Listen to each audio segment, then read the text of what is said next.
Africa में मौजूद ये रेगिस्तान दुनिया के सबसे सूखे जगहों में से एक है और सूखे के मौसम में इस जगह पर किसी भी जानवरों के लिए हजारों किलोमीटर की यात्रा तय करना कोई मामूली बात नहीं है। आज हम इस वीडियो में देखने वाले हैं हाथियों की हजारों किलोमीटर की एक बेहतरीन यात्रा को। आज से हजारों साल पहले इन हाथियों के पूर्वज भी ऐसे ही सफर किया करते थे और आज ये सब भी उनके ही नक्शे कदमों पर चलने वाले हैं। हाथियों के लिए हजारों किलोमीटर का ये सफर बिल्कुल भी आसान नहीं होने वाला है और जोमो नाम का ये छोटा हाथी पहली बार ही इतना लंबा सफर तय करने वाला है। इस सफर में मजा भी है, मौत भी है, डर भी है और बहुत बड़े बड़े चैलेंजेस भी है। तो चलिए दोस्तों निकलते हैं हाथियों के साथ उनकी हजारों किलोमीटर की यात्रा पर। यार चैनल पर पहली बार आए हो तो चैनल को सब्सक्राइब जरूर कर लीजिए, साथ ही साथ बेल आइकन को भी दबा दीजिए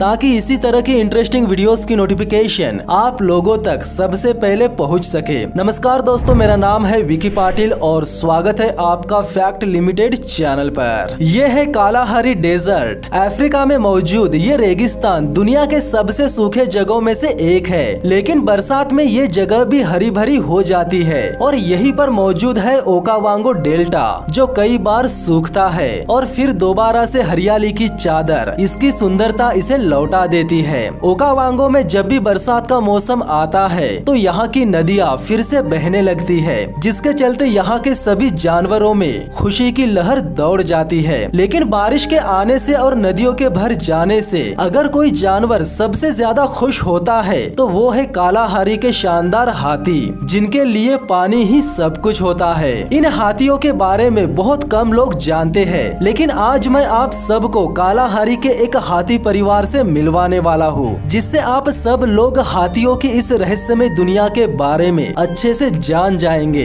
ये हाथी यहाँ बहुत समय से रहते आ रहे हैं। वैसे तो इनके पूर्वजों के समय से लेकर आज तक इनमें कई बदलाव आए हैं, लेकिन कुछ ऐसा भी है जो आज तक बदला नहीं है और वो है ग्रैंड माइग्रेशन। इस झुंड में एक शानी नाम की फीमेल हाथी है जो कि बहुत ही खास है। 40 साल की हो चुकी शानी अपनी बहन के बाद झुंड की सबसे एक्सपीरियंस्ड एलिफेंट है और अपनी बहन के बाद झुंड की अगली लीडर शानी को ही बनना है। लेकिन अभी तो इसका पूरा ध्यान अपने 1 साल के बच्चे को पालने पर ही है। इसके बच्चे का नाम है जोमो, जो कि बहुत ही शैतान है। वैसे इन हाथियों के लिए परिवार से बढ़कर कुछ भी नहीं होता है। जो फीमेल हाथी इस परिवार को संभालती है उसका नाम है गाया। ये शानी की बड़ी बहन है। गाया कई सालों से इस परिवार का नेतृत्व कर रही है, इसीलिए यहाँ हर कोई इसकी बात मानता है। वैसे इस झुंड में जितने भी हाथी है वे सब गाया के अपने रिश्तेदार ही है, लेकिन झुंड में कोई भी नर हाथी नहीं है, क्योंकि उन्हें तो बड़े हो जाने के बाद परिवार से दूर जाना ही पड़ता है। वैसे अभी गाया एक बहुत ही इम्पोर्टेंट चीज सोच रही है। दरअसल उसे पता है कि कुछ ही समय बाद डेल्टा सूखने वाला है और इसीलिए वो अपने परिवार को उस जगह से दूर ले जाना चाहती है और यही वो चीज है जो उनके पूर्वजों से लेकर आज तक वैसी ही है।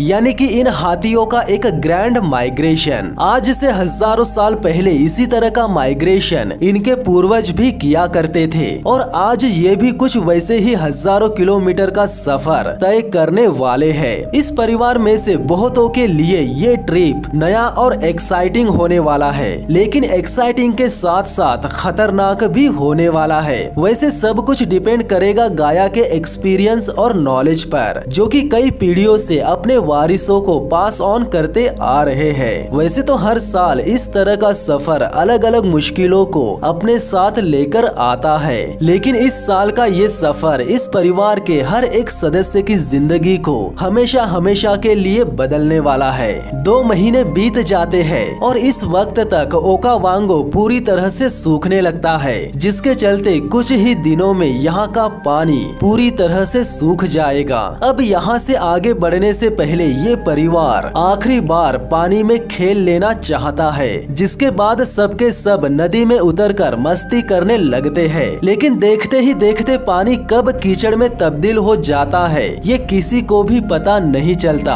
ऐसे में सभी हाथी जल्दी जल्दी पानी से बाहर निकल जाते हैं, लेकिन एक छोटा हाथी दलदल में फंस जाता है, जिसके बाद गाया सूझबूझ दिखाते हुए बड़ी ही बहादुरी से उस छोटे बच्चे की जान बचा ही लेती है। जिसके बाद वे सभी आगे बढ़ने के लिए तैयार हो जाते हैं। गाया को इस सफर का हर पड़ाव अच्छे से याद है। वो सारे रास्ते, खाने के लिए रुकने वाली जगह, सफर में मौजूद खतरा और ऐसे ही बहुत कुछ। ये सफर हजारों किलोमीटर का होने वाला है और इसे पूरा करने में 8 महीने का समय भी लग सकता है। गाया परिवार को लेकर आगे बढ़ते जाती है। चलते चलते 4 दिन बीत जाते हैं और परिवार एक ऐसी जगह पर आ जाता है जहां उनके लिए खाना मौजूद रहता है। लेकिन सबसे हैरानी की बात तो ये रहती है कि वहां पहले से ही और एक हाथी परिवार मौजूद रहता है। लेकिन बाद में पता चलता है कि ये इन्हीं के रिश्तेदार रहते हैं। दोनों ही परिवार बहुत दिनों के बाद एक दूसरे से मिले थे, इसीलिए वे सब बहुत ज्यादा खुश थे। फिर कुछ देर बाद शानी और उसकी एक कजन दोनों पेड़ से फल तोड़ने जाते हैं, लेकिन बहुत देर तक कोशिश करने के बाद भी उनके हाथ कुछ नहीं लगता। जिसके बाद एक मेल हाथी आकर उनकी मदद कर देता है, जिसके चलते उन्हें ढेर सारे फल मिल जाते हैं। फिर खाना खाकर जोमो और उसका परिवार फिर से आगे बढ़ जाता है। सामने सर्कल्स और लाइंस का एक कमाल का नेटवर्क मौजूद रहता है और ये कालाहारी के आखिरी कोने तक जाता है। ये रहस्यमय लाइंस हाथियों के एंशिएंट रास्ते हैं और इनमें जो सर्कल्स है वो कुछ और नहीं बल्कि पानी के छोटे छोटे कुंड है। हाथियों के लिए इनमें बहुत ज्यादा पानी भी नहीं है, लेकिन वे इससे कम से कम अपनी प्यास तो बुझा ही सकते हैं। एक दिन बाद ये परिवार एक ऐसे ही वाटर हॉल के पास पहुंच जाता है, लेकिन जब शानी और जोमो उस वाटर हॉल के पास जाते हैं तब उन्हें उस हॉल में पानी नजर ही नहीं आता। जिसके बाद वो परिवार निराश होकर वहाँ से जाने लगता है। लेकिन कुछ देर बाद शानी को किसी चीज की महक आती है और फिर वो तुरंत ही उसके पास चली जाती है। दरअसल वो महक एक मरे हुए हाथी की थी, जिसकी केवल हड्डियां ही बची थी, जिसे देखकर वो पूरा परिवार कुछ देर तक खड़ा होकर उस हाथी को श्रद्धांजलि देता है और फिर गाया के कहने पर पूरा परिवार एक बार फिर अपने सफर को कंटिन्यू करता है। गाया इस बार अगले वाटर हॉल तक जाने का सबसे नजदीकी रास्ता चुनती है और उन्हें वहां पहुंचने में कितनी रातें और कितने दिन लगेंगे ये तो उनकी स्पीड पर ही निर्भर करता है। इस सफर में जोमो अपने सामने बहुत से ऐसे जानवरों को देखता है जिन्हें उसने आज से पहले कभी देखा नहीं था। फिर कुछ दिनों के बाद गाया परिवार को तालाब के पास लेकर ही आती है और यहाँ आने के बाद ये परिवार दूसरे सभी जानवरों को तालाब के पास से भगा देता है। जिसके बाद ये पूरा परिवार सीधे पानी में जाकर खूब मस्ती करने लगता है। इस दौरान जोमो भी दूसरे जानवरों के साथ खेलते रहता है, लेकिन बाद में वो अपनी माँ के पास वापस आ जाता है। फिर जब शानी पानी पीने जाती है तब उसे पानी की जगह पूरा कीचड़ नजर आता है, लेकिन इससे शानी को ज्यादा बुरा नहीं लगता क्योंकि वहाँ आसपास में ही मोपानी का वुडलैंड मौजूद है और मोपानी तो एलिफेंट के सबसे पसंदीदा खानों में से एक है। सारा परिवार वुडलैंड में आता है और अपना पेट भरने लगता है। ये एक दिन में 270 केजी तक का खाना खा सकते हैं, लेकिन यहाँ खाने के मामलों में उन हाथियों को एक और जीव कड़ी टक्कर दे रहा है और ये जीव है मोपानी वार्म्स, जो अपने बॉडी वेट से 2 गुना तक का खाना एक ही दिन में खा जाते हैं। ये इतने खतरनाक इसीलिए है क्योंकि ये 100 मीलों में फैले जंगल को भी तबाह कर देते हैं। इन्होंने हाथियों को खाने लायक कई पत्तियों को पहले ही खा लिया था, इसीलिए अब परिवार को और आगे बढ़ना ही पड़ता है। कुछ दूर जाने के बाद परिवार को एक बहुत बड़ा सा नमक का रेगिस्तान नजर आता है, जिसे पार करना परिवार के लिए सबसे मुश्किल होगा। पर गाया यहाँ भी अपने परिवार के लिए खाना ढूंढ ही लेती है। दरअसल यहाँ एक आइलैंड मौजूद है जिसमें बहुत सारे बाओबाब के पेड़ मौजूद है। इन पेड़ों में बहुत नमी होती है जो इन हाथियों की प्यास बुझाने के काम आती है। जिसके बाद ये परिवार रात भी इसी जगह पर बिताता है और सुबह होते ही यानी गर्मी बढ़ने से पहले ही पूरा परिवार यहाँ से निकलने के लिए तैयार हो जाता है। लेकिन ये झुंड जैसे ही आगे बढ़ता है वैसे ही रेगिस्तान में एक भयंकर तूफान आ जाता है। इसके बावजूद भी ये परिवार आगे बढ़ते रहता है क्योंकि उनके पास आगे बढ़ने के अलावा और कोई रास्ता नहीं था। इस तूफान में सबसे ज्यादा दिक्कत जोमो को ही हो रही थी क्योंकि जोमो बहुत छोटा था, लेकिन शानी हर पल उसका साथ देती है और फिर आखिर में ये परिवार तूफान से सही सलामत निकल ही जाता है। तूफान से निकलने के बाद उन्हें अपने आसपास पानी के होने का आभास होता है, लेकिन जैसे ही वे सब पानी के पास पहुँचते हैं तब उन्हें पता चलता है कि पानी बहुत ही नीचे यानी खाई में मौजूद रहता है, जहाँ तक पहुँच पाना इन सब के लिए नामुमकिन रहता है। जब पूरे परिवार को लगने लगा कि उन सब की जिंदगी खतरे में है, तभी गाया को कोई जाना पहचाना जीव नजर आता है और वो रहता है क्वेलिया चिड़िया का झुंड। गाया ने कई सालों पहले अपनी माँ को इनका पीछा करते हुए देखा था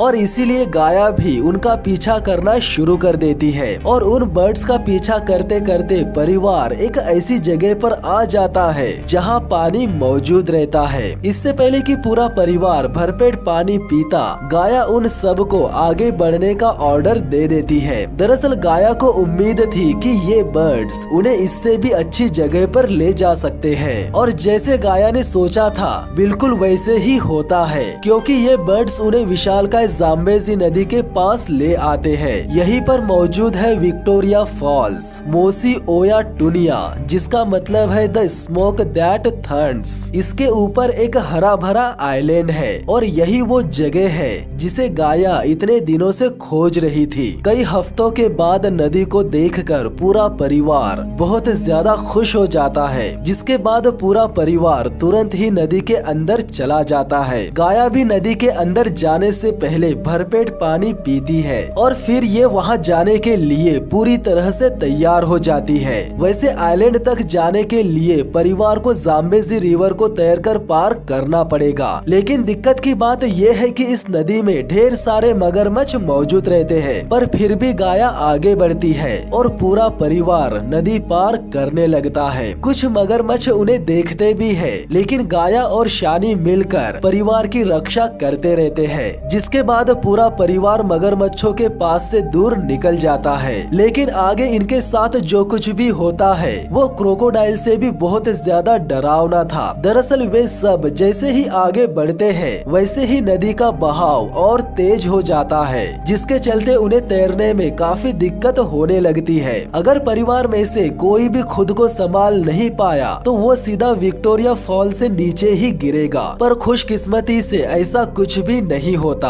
और परिवार आइलैंड के किनारे पर अपने कदम रख ही देता है। खाना, पानी और सुरक्षा तीनों का एक ही जगह पर होना वाकई कमाल की बात है। ये है आइवरी पाल्म्स के पेड़ और इनमें लगे बेरीज परफेक्टली पक चुके हैं और यही खाना होगा इस हाथी परिवार का। अब अगले कुछ महीनों तक पूरा परिवार इस आइलैंड में ही रहने वाला है, लेकिन एक दिन सूखा इस जगह को भी अपनी चपेट में ले ही लेगा और तब इन्हें वापस से अपने घर यानी ओकावांगो में लौटना ही होगा। इनके वापसी का सफर तो और भी दिलचस्प और जानलेवा होने वाला है, क्योंकि वापसी के सफर में ये सब अपनी जान बचाने के लिए सामना करेंगे खूंखार शेरों का और लकड़बग्घों का। तो दोस्तों मिलते हैं बहुत ही जल्द इसके नेक्स्ट पार्ट में। चैनल पर नए हो तो चैनल को सब्सक्राइब जरूर कीजिए और साथ ही साथ बेल आइकन को भी दबा दीजिए ताकि इसी तरह की इंटरेस्टिंग वीडियोस की नोटिफिकेशन आप लोगों तक सबसे पहले पहुंच सके। तो मिलते हैं बहुत ही जल्द इसके नेक्स्ट पार्ट में, तब तक के लिए धन्यवाद।